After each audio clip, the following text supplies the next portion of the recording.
Je veux mon café.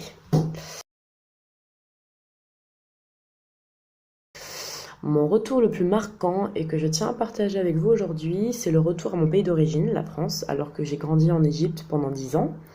Cette expérience peut paraître incroyable aux yeux des uns et futile aux yeux des autres, et je conçois.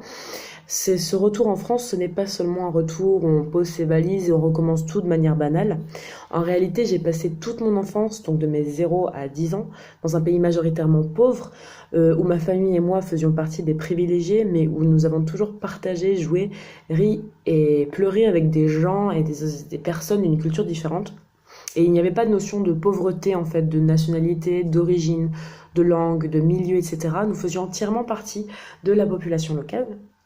Et après ces 10 années, j'ai dû rentrer en sixième en France, donc au début de l'adolescence, âge où nous nous construisons, où nous avons besoin de repères, de similarités avec ses camarades, amis, pour pouvoir nous développer et nous découvrir en fait. Avant notre retour, mes parents voulaient que mes frères et moi nous adaptions au système français scolaire en nous faisant revenir à l'école d'un village de la campagne bordelaise que je ne citerai pas, au moins 2 mois par an. Donc nous avions quelques copains d'école pendant 2 mois en France, mais après nous retournions en Égypte parce que mes parents travaillaient là-bas. Cependant, cette arrivée de manière permanente en France, en sixième, s'est avérée très éprouvante, surtout pour moi, l'aîné. Je n'avais pas du tout partagé la même culture que mes camarades français, pas parlé la même langue, pas habillé de la même façon, et donc pas partagé d'intérêts communs, en fait. Je me suis sentie seule, moquée par mes camarades de ce que j'avais pu faire, de la manière dont je m'habillais, la façon dont je m'exprimais, de la musique que j'écoutais, etc.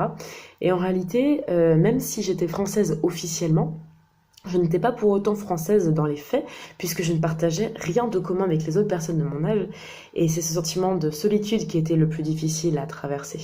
J'ai même dû voir un psy, et puisque je me sentais seule, mes parents m'ont inscrite dans plein d'activités pour que je sois constamment en train d'apprendre des choses et de connaître des gens de mon âge également.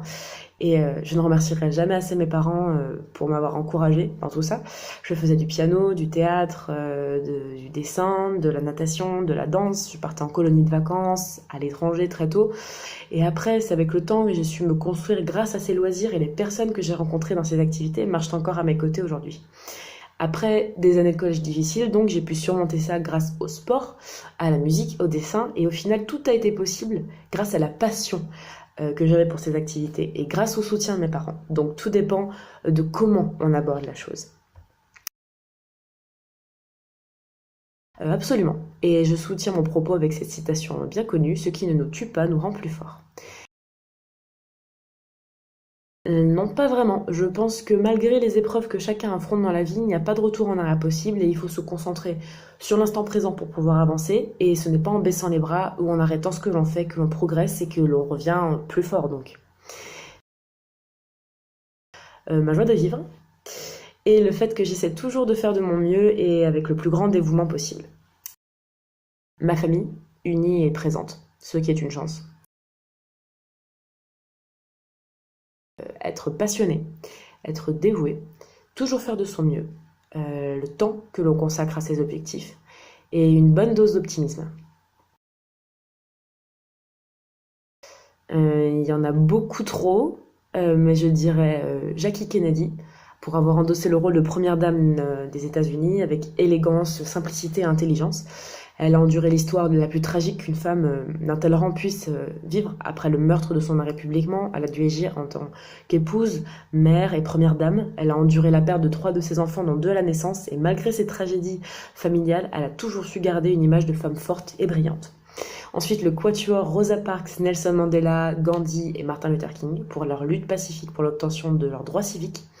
Et enfin, Eminem, car il a monté l'échelle sociale euh, grâce à la sueur de son front, par son travail et sa persévérance, malgré ce qu'on lui disait, malgré les embûches sur son chemin et malgré les problèmes de drogue et de famille, il est aujourd'hui un des rappeurs les plus respectés et les plus vendus au monde.